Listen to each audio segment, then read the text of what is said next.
point out something that has been getting discussed. It gets discussed a lot. I talk about it all the time, and how throwing nose down discs, it really opens up a big door for your shots. Not just your shot selection, but also the power that you can impart on the disc. And a big part of that is to do with the grip when we are releasing the disc. So let's just say we go with a traditional flat throw with something like a T-bird. This is a G-Star T-bird. So as I come through, my finger is here and I've got my pivot point.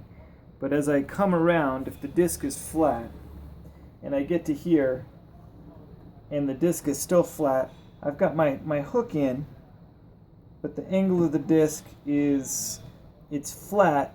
You don't, and feel free to try this at home, you don't get a solid angle to pull against.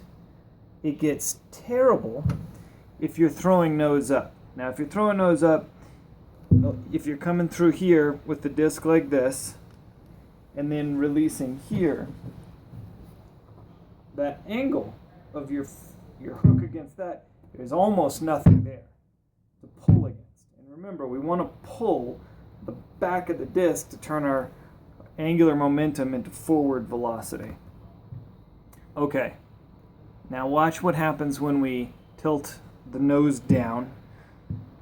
Okay, so I'm coming through nose down, and then as I pull around, because the nose is down, look what happens and feel what happens to your finger. Now, if the nose is down like that when you're throwing it, you can feel how much more angle there is on the inside of the rim to pull against.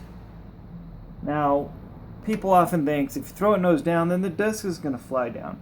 We're not talking about the trajectory of the disc.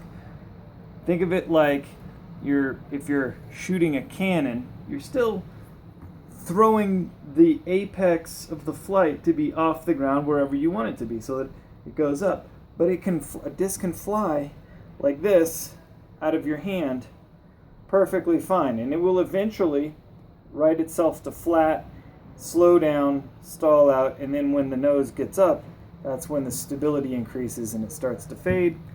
End of story. So to keep the hook in, nose down.